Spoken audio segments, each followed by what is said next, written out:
Warm greetings.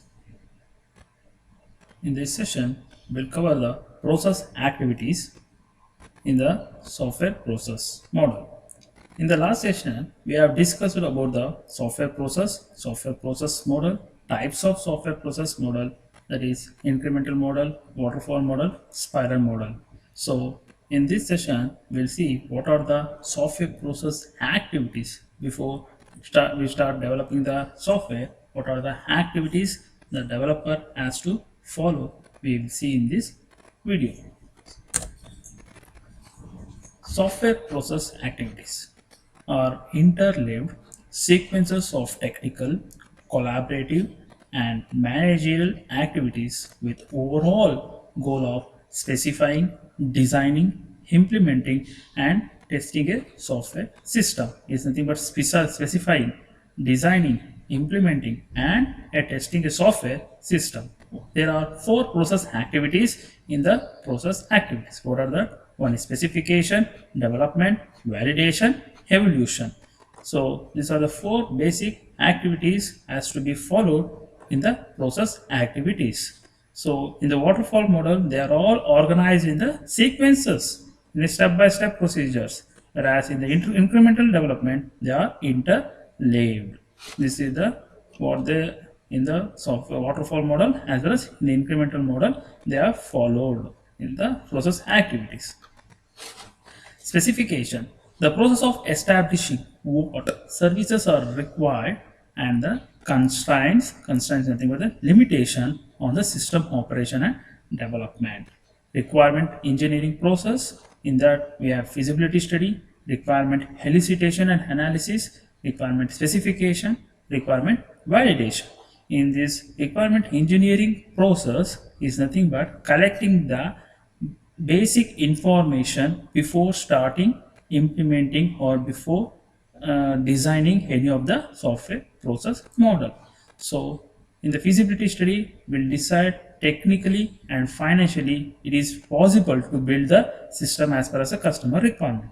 In the elicitation and analysis, what do the system stakeholders requires or expected from the system. Here the stakeholders is nothing but the client, what the system should do for the stakeholders, and what expected from the system is decided in the elicitation and the analysis. In the first step, in the technically whether it is a new technology, if it is old technology, whichever it is there in the organization, if it is possible to develop a software or not has been decided, and even if it is possible, what is the financial to develop the product is been decided in the system in the feasibility study.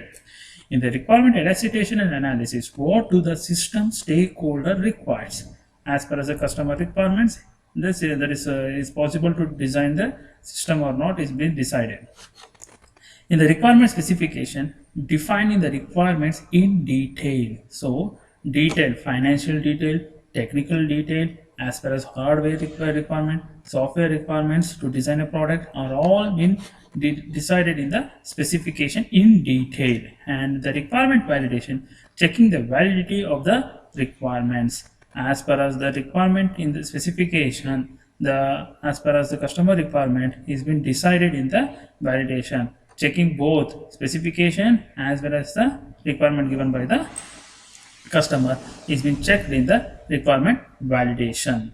So this is a requirement engineering process. So in this first step is a feasibility study, and second step is a elicitation analysis, third step is a specification, and fourth step is a validation. What we have seen in the requirement engineering process theoretical, we are seeing in the pictorial representation. In the feasibility study, we'll see whether financially as well as technically it is feasible as per as the customer has been seen in the feasibility study.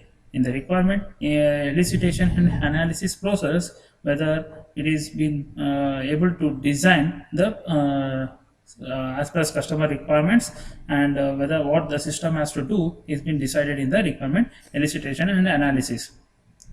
So requirement specification in detail, the specification is been designed and it has been documented. So it will keep on checking in the elicitation and analysis, and in the requirement specification is designed in detail. And requirement validation as per as a specification, whether the you will check the validation as per as customer requirement has been met or not. Then it has been documented in detail and it has been released to the customer. It is released to the next step, that is design and implementation. So in the requirement specification, both user requirement as well as system requirement is been decided, and requirement elicitation analysis, whether the model is feasible for the next stage is decided in the elicitation analysis. So this is what the requirement engineering process diagram. So in the software design and implementation, so first step is a specification. That is nothing but the document is been designed and developed.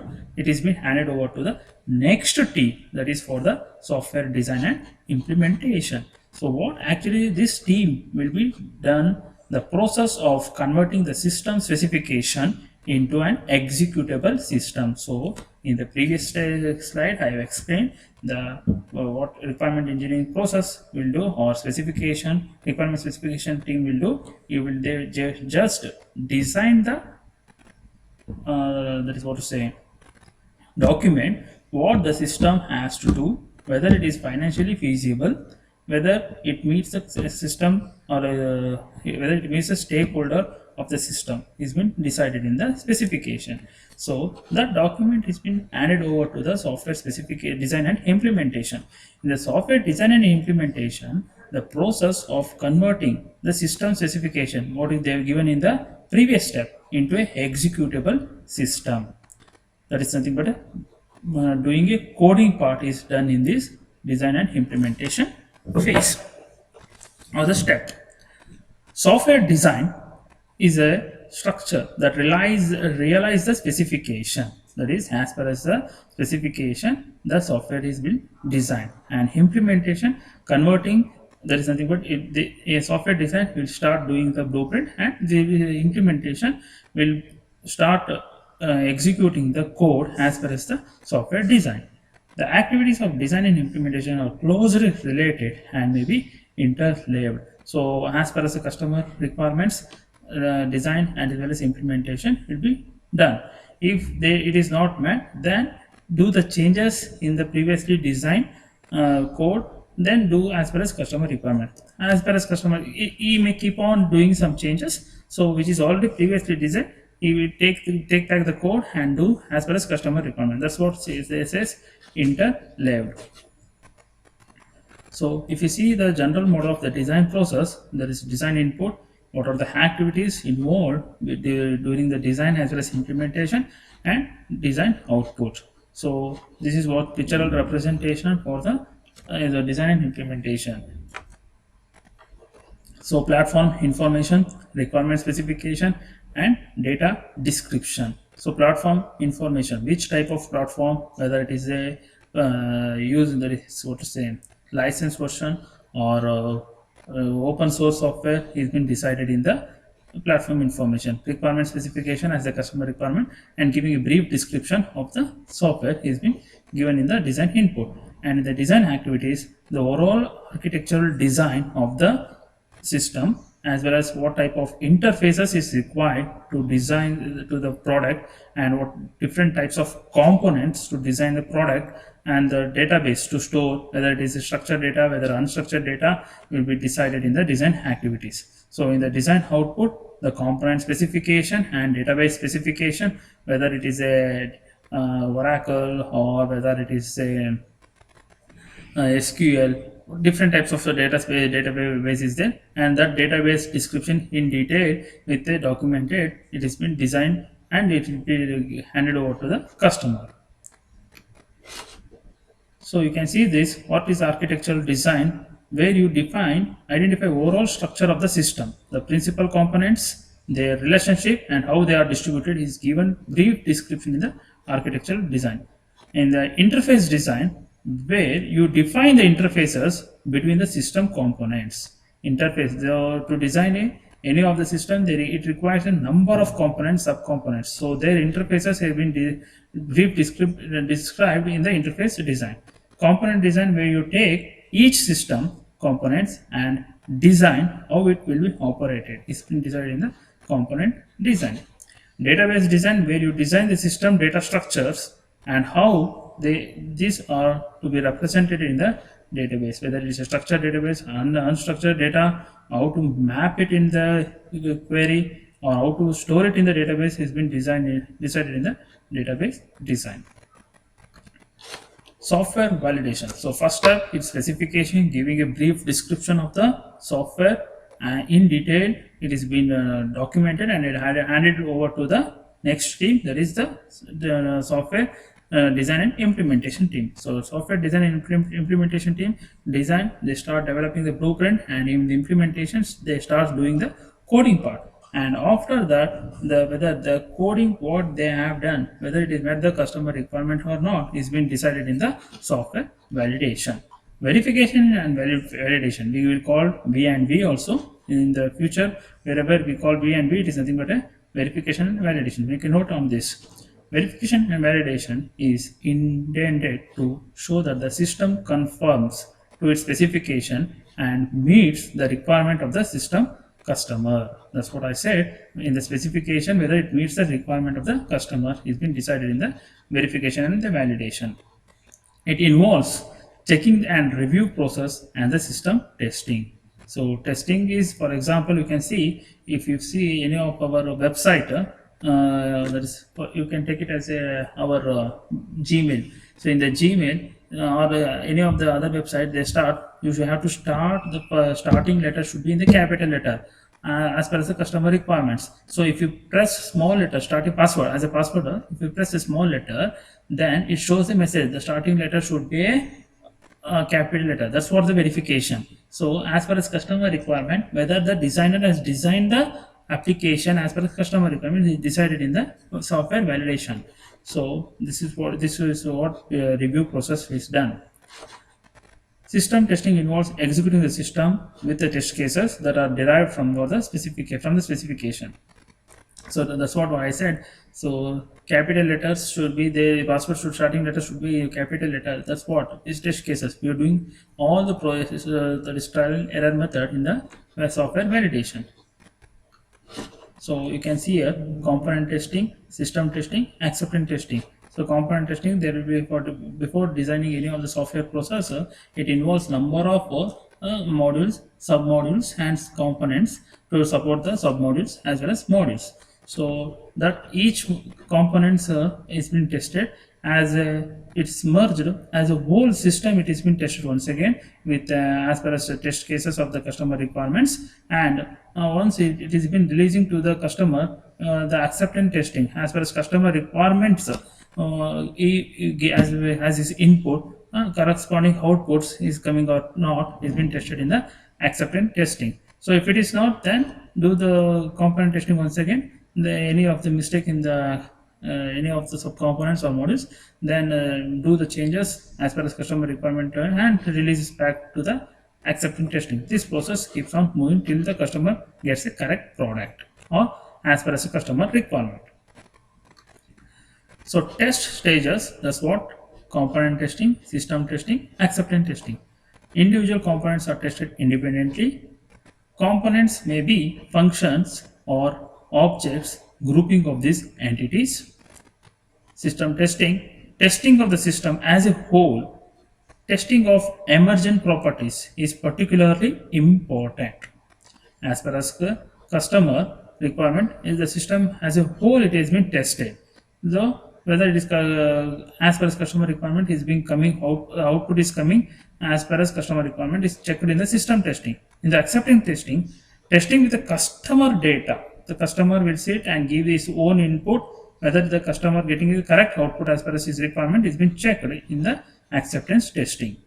These are the three stages in the software verification and the validation. So testing phases in a plan-driven software. So specification as per as customer requirement, and system specification, what type of hardware software has been designed as per as customer requirement. System design has been designed, system design, anything with software design, and detailed design. What are the components, subcomponents, modules, submodules? It has been designed and it is handed over to the software design and implementation team. Implementation team start doing the coding each module as well as component, and it has been tested. So after tested as a submodules as well as unit components, it has been as a submodule will be tested, integrated testing. Then whole system as a whole system tested and doing acceptance testing as per as customer requirement, and releasing the services to the customer for the to use the end users. So this is for the test phases in plan-driven software process. Software evaluation. So once the software verification and validation is over, next it is a evolution. Evolution as per as a customer requirement in the future, whether it requires any of the field or any of the software has to be get updated, the software which is called existence previously, which was developed by the software engineers, in the same software they should be given an update as per as customer requirements. So if it is not possible, then the customer or a end user has to go switch on to the new system. So whereas he has to finance once again for the new system, which will be more burden for the end user or the clients. That should not be happened. So whichever the software has been developed as per as customer requirement in the by the software engineers, he or she has given a chance for the evolution as per as customer requirements, at least for certain years. So any of the changes is required, within that software should be done. That type of agreement will be done within the customer as well as software engineers. So in that what says in the software evolution. As requirement changes through changing a business's circumstances, the software that supports the business must also evolve and change. That's what I said in this software evolution.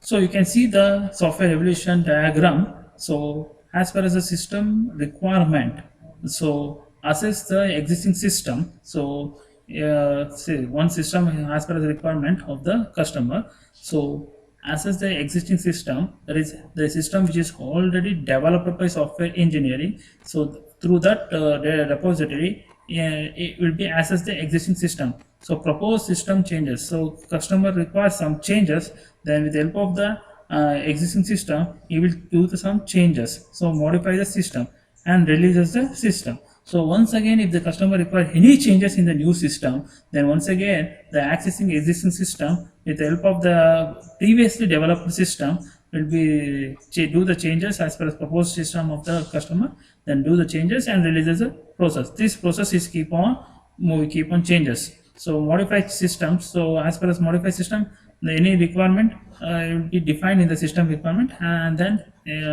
if a new system wants, with the help of the existing system, do the changes. So this process is continue as per till the customer or whatever the customer as well as software engineers have done agreement between them, whether it is for how many years, like that. So once agreement is over, then evolution won't be done. Then he or she or company, that is end users, has to move to the new software itself. So this is what the software process activities. So one is software specification or requirement engineering process, one and the same. So in that is feasibility study, requirement elicitation analysis, then verification validation, then what to say, requirement engineering process. This is what the requirement engineering process. And next, once the requirement engineering process is over, then it is move on to the software design and implementation. In the software design and implementation, there is a design as well as there is coding part has been done. Once the design and coding part is over, then whether the software is being designed as well as customer requirements is being tested in the software verification and the validation. In the software verification and validation, as per as the customer requirements, there should be some evaluation process has to be take places. So as far as evaluation process, the agreement between the customer as well as software engineers. So any changes is required by the software company, that is what to say, customer, then software engineer has to be able to do the changes. So this is what the software process activities. So by this we will see this, that is we have completed chapter 2. So we next in the next session, that is we move on for the chapter 4, where we study the what is the functional requirements as well as non-functional requirements in the next video session.